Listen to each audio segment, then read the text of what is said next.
तो यार आज की क्लास में हम लोग पढ़ने वाले हैं एक्सरसाइज 2.1 का सेकंड एंड थर्ड क्वेश्चन। लेकिन यार क्वेश्चन को स्टार्ट करने से पहले, इसको सॉल्व करने से पहले आप सभी का बहुत बहुत वेलकम है आपकी अपनी स्टडी गर्ल फैमिली में। तो चलिए अभी इन क्वेश्चंस को हम सॉल्व करते हैं।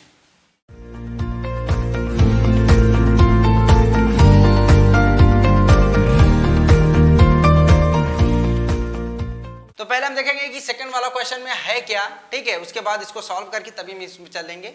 तो है भाई आपका right the coefficient of x square in each of the following, यानी कि आपके जो ये 4 पार्ट्स दिए गए हैं सेकंड वाले क्वेश्चन के ना, उनमें आपको क्या करना है, एक्स स्क्वायर के कोफिशिएंट निकालने हैं। देखो कोफिशिएंट के बारे में हम लोगों ने बात करा हुआ भी है कई बार, ठीक है। लेकिन यहाँ पर हम इस क्वेश्चन को सॉल्व करने चल रहे हैं तो इसके बारे में थोड़ा सा एक बार फिर से हम बात कर लेते हैं, ठीक है।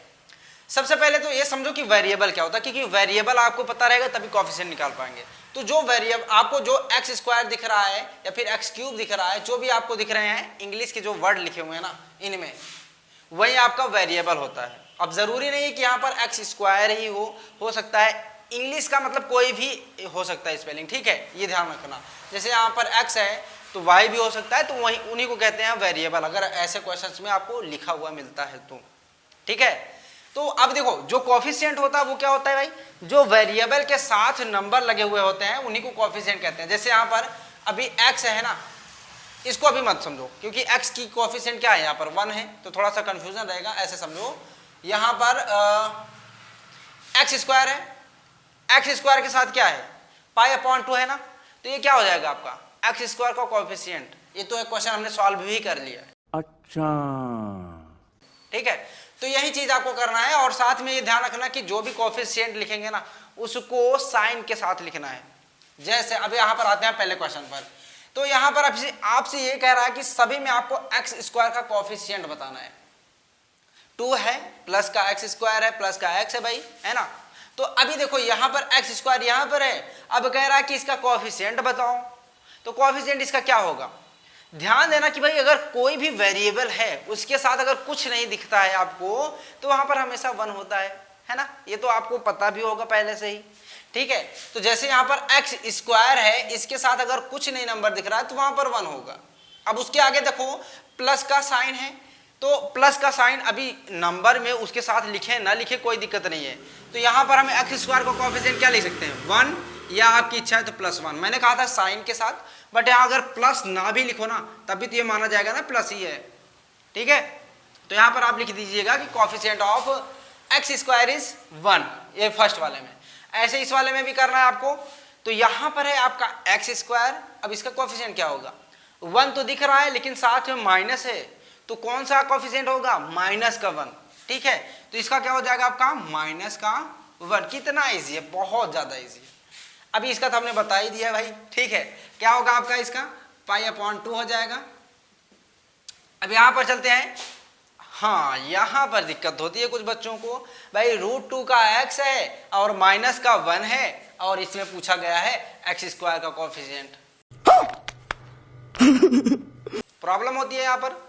बट यार ऐसा समझो अगर यहाँ पर नहीं दिया गया तब तो तुम लोगों के लिए और इजी है, क्या कि भाई 0 का एक्स स्क्वायर लिख दो।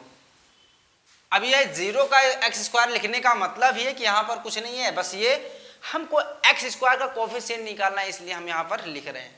तो कोफिशिएंट कितना हो जाएगा इसका, 0 हो जाएगा। यहाँ पर भाई 0 लिख देंगे, हो गया आपका क्वेश्चन सॉल्व। सेकंड वाला जितने भी पार्ट था, अब ऐसे कोई भी क्वेश्चन मिलेगा ना करना आपको वही है, ठीक है। ध्यान देना अगर यहाँ पर एक्स स्क्वायर का पूछ रहा है तो एक्स स्क्वायर का ही निकालना और किसी और का निकालना। जैसे यहाँ पर एक्स क्यूब का है, अगर एक्स क्यूब का पूछा है तो एक्स क्यूब का निकालोगे, ओके। चलो तो ये हो गया क्वेश्चन सॉल्व। अभी थर्ड वाला क्वेश्चन देखते हैं आपका है क्या, give 1 example each of A binomial of degree 35 end of a monomial of degree 100।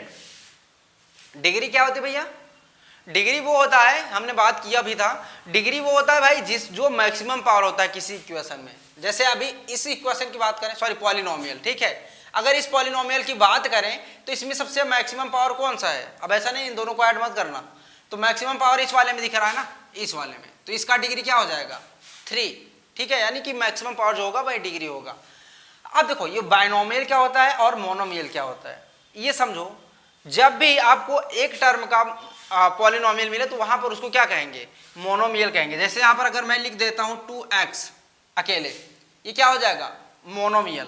Binomial क्या होगा, 2x + 3 जिसमें 2 टर्म होते हैं। अब जरूरी नहीं कि यहाँ पर प्लस हो या फिर मैंने यहाँ पर x लिखा हो तो x ही, कोई भी वेरिएबल हो सकता है, यहाँ पर प्लस या माइनस में कोई भी साइन हो सकता है।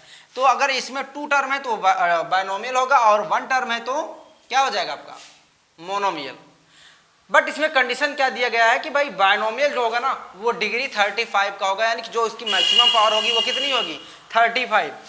अब आप अपनी इच्छा से कुछ भी लिख सकते हैं, जैसे मैंने यहाँ पर 2 लिखा, चलो 2 बार बार नहीं लिखते हैं, हम कोई और नंबर लिख देते हैं 3। अब इंग्लिश का कोई भी वर्ड ABCDEFG HIJKLM, चलो मैं L लिख देता हूँ, L और कितना कह रहा है डिग्री 35, यानी कि मैक्सिमम पावर होगा 35।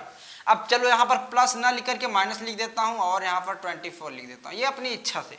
तो ये हो गया इसका एग्जाम्पल, किसका, बाइनोमियल वाला है ना। ऐसे मोनोमियल वाला करेंगे, मोनोमियल वाला 100 डिग्री कह रहा है, तो यहाँ पर आप क्या करेंगे, कोई भी आप मोनोमियल लिख सकते हैं। 5 मैंने लिख दिया, चलो बताओ कि क्या लिख दें यहाँ पर, कौन सा वेरिएबल। चलो मैं यहाँ पर लिख दे रहा हूँ m, और कितना कह रहा है इसकी पावर 100। ये हो गया आपका मोनोमियल वाला एग्जाम्पल ऑफ डिग्री 100, और ये कितने का है भाई, 35 का बाइनोमियल। क्लियर हुआ, क्या बात है सर, क्या बात है सर। तो ये भी इजी है यार। हाँ, इसके आगे ट्राइनोमियल होता है भाई, ट्राइनोमियल जैसे इसको बाइनोमियल कह रहे हो, इसको मोनोमियल कह रहे हो, वैसे ट्राइनोमियल यानी कि 3 टर्म्स जिसमें होंगे वो होगा आपका ट्राइनोमियल। तो ये था यार आपका क्वेश्चन, दोनों क्वेश्चन बहुत ही इजी थे, कहीं पर भी आपको डाउट होना ही नहीं चाहिए, ठीक है। बट कोई दिक्कत नहीं है यार, क्वेश्चन अपना जो भी हो आप पूछना जरूर, उसका आंसर मैं जरूर दूंगा। ओके, तो यार आज की क्लास को हम यहीं पर एंड करेंगे, लेकिन ये ध्यान रखना कि आपको जितने भी पिछले वाले एक्सरसाइजेस है ना वो प्लेलिस्ट मिल जाएगा, उसका लिंक भी आपको डिस्क्रिप्शन में दे दिया जाएगा, तो जहां से इच्छा हो जाकर के देख लेगा, ठीक है। तो आज की क्लास को हम यहीं पर एंड करेंगे यार, फिर मिलेंगे नेक्स्ट क्लास में नए क्वेश्चन के साथ, तब तक के लिए bye bye and take care.